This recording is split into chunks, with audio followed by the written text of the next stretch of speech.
So, ladies and gentlemen, if you are on the Bell dish, you're going to notice that there's a number of super stations on what I call the 1200 grid, KTLA, WJGN, WPIX, all the key ones except for TBS. But where did most of these channels get their start or get their strength? Well, we're going to talk about the 1 month network. There was a number 4 network in the States for less than 30 days, actually. It's called the Overmyer network. Nothing to do with Wieners. Now, the Overmyer network, later United Network, was a short-lived national TV channel. It was intended to be a fourth national commercial network in the States, competing with the big 3 television networks of CBS, NBC, and ABC. It was founded by self-made millionaire Daniel H. Overmyer, who started the very respected WDHO, now WNWO, and NBC affiliate in his birthplace of Toledo, which had signed on the air on May 3rd, 1966. Now, Overmyer was a distribution of communications and channel creator. He had construction permits for several other VHF stations that were intended to be owned and operated stations of the new network. Before going on the air, the majority interest in those stations was sold to AVC Corporation in March of 1967. A social conservative, he said publicly, "I'm against smut." Overmyer had decided to create a nationwide hookup, enticing his existing stations with a 50-50 profit split with potential affiliates, something that the established networks affiliates have been trying to get from ABC, CBS, and NBC for years. Now, the United Network, for majority of them, were affiliated with some of the what he called slightly independent CBSs across the states. Under the leadership of former ABC television president Oliver Tres, the ON was scheduled to debut in the fall of 1967 with anywhere from 75 to 125 affiliates with an 8-hour broadcasting day. Now, initially founded July 12, 1966, launched May 1st, 1967, and ended 1 month later. The network initially planned to offer 8 hours of programming per day, 7 days per week, to its stations, which would involve a lot of syndication and sports.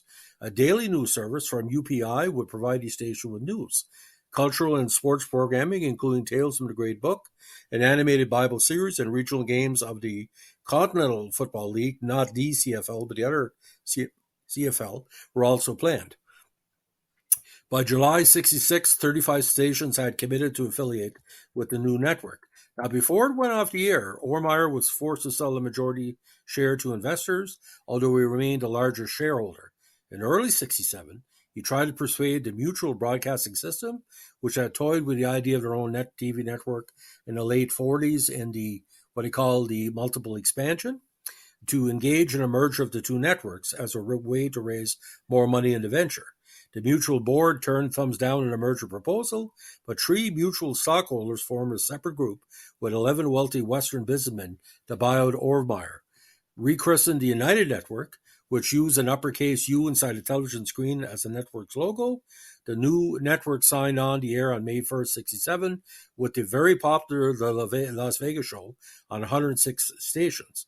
Hosted by Bill Dana from the Hotel Hacienda in Las Vegas, the 2-hour late-night show featured regulars Ann Elder, Pete Barbuti, Danny Meehan, Joanne Worley, Cully Richards, and Jack Sheldon.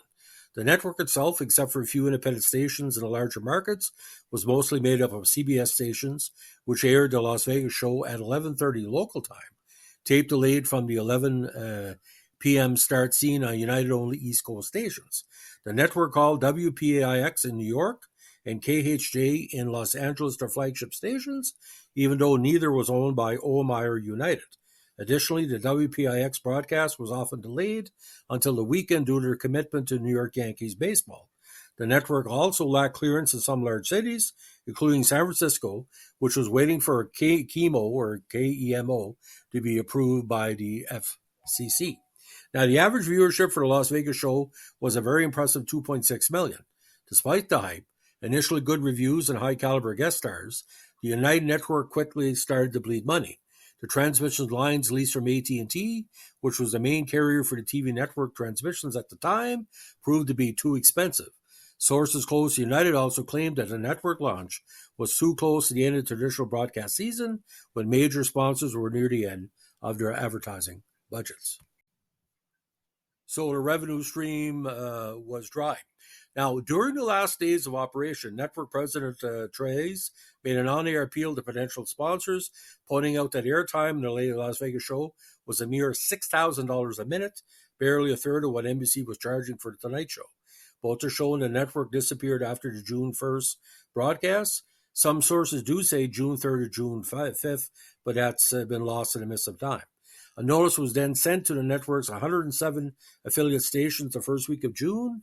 The notice stated, "The executive committee of our board of directors instructed me to inform you that with deep regret we are obliged to advise you that the UN ceases interconnected program operations as of May 31st, 67. Please be advised the United Network staff has done everything possible in connection without efforts to plan and launch the Las Vegas program and other UN endeavors. Station cooperation has been magnificent. We are indeed indebted to you for all your help. Regretfully, Oliver Threz." At the time of the company's bankruptcy declaration, the United Network had accrued a nearly $700,000 U.S. debt. Now, the Las Vegas show was aired in the following markets as verified by citations.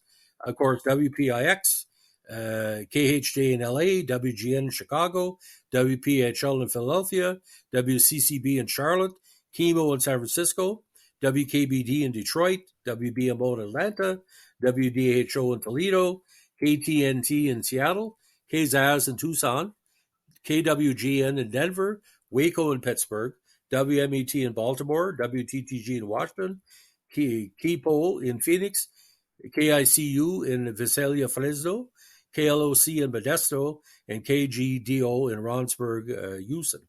Now, stations that aired the LA show included ones in San Diego, El Paso, Oklahoma City, Portland, Oregon, Hartford, Dallas, Minneapolis, Miami, Boston on DHTV5, now defunct version of the CBS, Milwaukee, Wichita Falls, Green Bay, Reno, Salt Lake City, Erie, Buffalo, Rochester, Syracuse, Spartanburg, or Rodicky, Cincinnati, Beaumont, Corpus Christi, Kansas City, Richmond, Joplin, Missouri, Monroe, Louisiana, Atlanta, Mobile, Duluth, San Antonio, Lansing, Michigan, WGIM, the CBS at the time, Norfolk, Greensboro, Hayes, Wichita, Shreveport, Colorado Springs, Orlando, Fort Pierce, Rock Island, Memphis, Nashville, Columbus, Montgomery, Spokane, Jacksonville, Dothan, Bismarck, Jackson, Odessa, Rockford, Peoria, Champaign, Kalamazoo, Terre Haute, Greenville, Bakersfield, Lufkin, Valley City, Wausau, Charleston, Medford, Dodge City, Goodland, Minot, Bellingham, Las Vegas, Grand Junction, Montrose, Durango, Houston, Albuquerque, Pittsburgh, Omaha, St. Louis, South Bend, Indianapolis, and Petersburg, New Orleans, Cleveland, Greenwood, and Columbia. Now, the reason why we're mentioning all these channels is because with the later UPN and CW, a lot of these channels ended up as part of that network system, and also with Fox. Metro Media had an unofficial merge of many of these channels back in the day. But how would it work? The weaker of the three networks at the time was the CBS. Now, for the Las Vegas show, ABC, there were some ABCs did pick it up, but there was also, just like WAGM in Maine, there was the one in Lufkin was that ABC, CBS, NBC joint primary affiliates would basically taking the best shows. Very rarely you would see an NBC as part of this system. So Overmyer had the right idea, but the problem was, the money wasn't there and the capital wasn't there. You got to spend money to make money, how it works. Now, in 2023, the only reason why, again, the big four in Canada are still on the air and in that parts of the States, because you have advertising revenue and you're showing sports, because sports is going to be a big part of it. I don't think it would have worked with the AFL, because the AFL was already on one of the top three. But I think it would last long enough, there would be easily to show AHL hockey or international hockey, or then the WHA. Can you imagine if the WHA was around in 1967? It boggles the mind. So, ladies and gentlemen, that's the story on the United Network, one of the greatest one-month failures in TV history. If you like what we're doing here, we're a vintage TV podcast. Let us know what to like, comment, subscribe, or share. And don't forget, watch the channels that you can.